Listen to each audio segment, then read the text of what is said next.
When a social media star ascends to the level of shutting down a New York City block, it's easy to call it a mistake, a meetup gone wrong. But what if it isn't?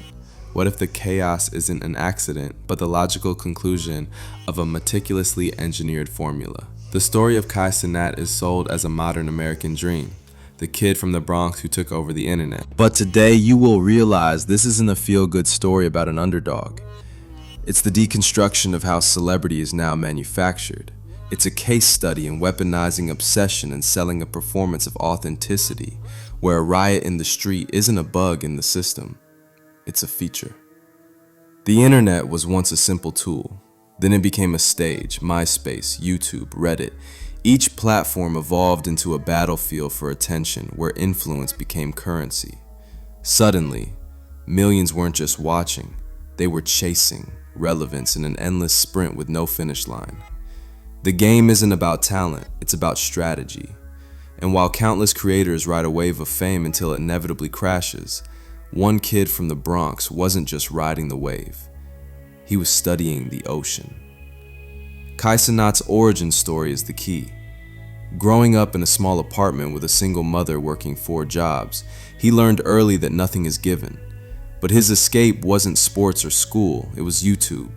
And he wasn't just watching Roman Atwood, FouseyTube, or FaZe Clan, he was studying them, deconstructing them. He was a chronically online kid reverse engineering the blueprint for fame, quietly building a mental playbook of what worked, what flopped, and, most importantly, why. His first video, uploaded to Facebook at 14, did exactly what you'd expect. It flopped. But this reveals the most critical component of his success. For years, he posted into the void, to an audience of 0, and from that silence, he didn't just learn resilience. He learned that the internet's harshest truth is that no one owes you their attention. Every failure was just data.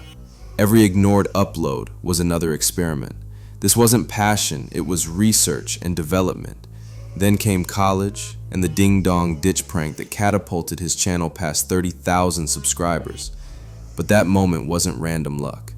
It was the activation of the formula he'd been perfecting for years. The blueprint was nearly identical to Roman Atwood's, a creator who snowballed a single prank video into an entire career. It wasn't a fluke, it was a proven formula, and Kai followed it perfectly. 1 prank became 2, 2 became 4, and the views stacked like dominoes. He was finally on the board. This success created a crossroads, the safe route of a college degree, or the delusional path of a full-time YouTuber. He chose the latter, a decision that seems bold but was merely a calculated risk, and it's here that he found his next strategic advantage, a content group called Any Means Possible, or AMP.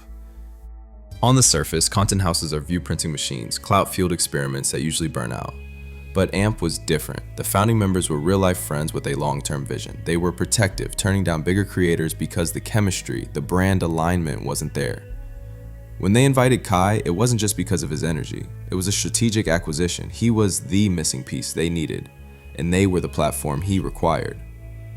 This merger gave Kai the stage, but Twitch gave him the spotlight. While legacy YouTubers were still making vlogs, a new generation was redefining celebrity through live streaming. Kai wasn't just riding that wave, he was at the forefront. His first stream was an absurd success, but what came next revealed the true nature of his brand. He wasn't just entertaining, he was electric. Because he was unhinged. He hosted a Riz Academy, turned the Amp House into a petting zoo, and 1v1'd a WNBA player. The chaos was the content. He then flipped the entire promotional circuit on its head. Artists traditionally do press runs and sit-down interviews. Kai offered them something better, a guaranteed viral moment on his stream. From Bobby Shmurda to 21 Savage, celebrities started pulling up not because it was fun, but because it was efficient. It looked like friends hanging out, but it was a transaction disguised as authenticity, turning his stream into the internet's most chaotic and effective talk show.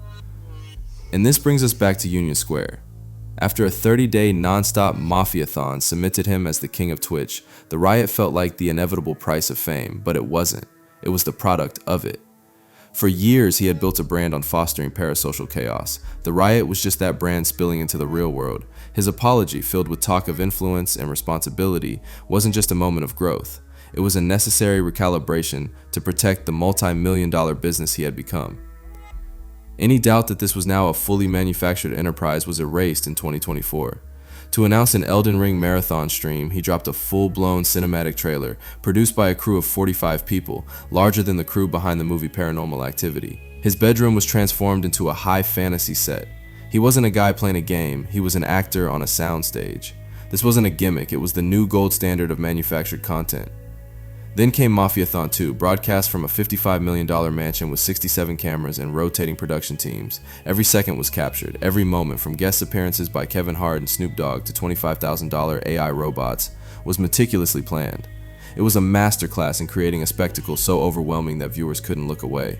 It was sold as unfiltered life, but it was the most heavily produced reality show on the planet.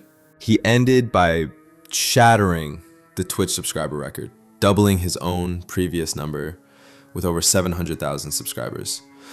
It was framed as the ultimate victory, the kid from the Bronx making history. But the most interesting part about all of this is what it truly represents.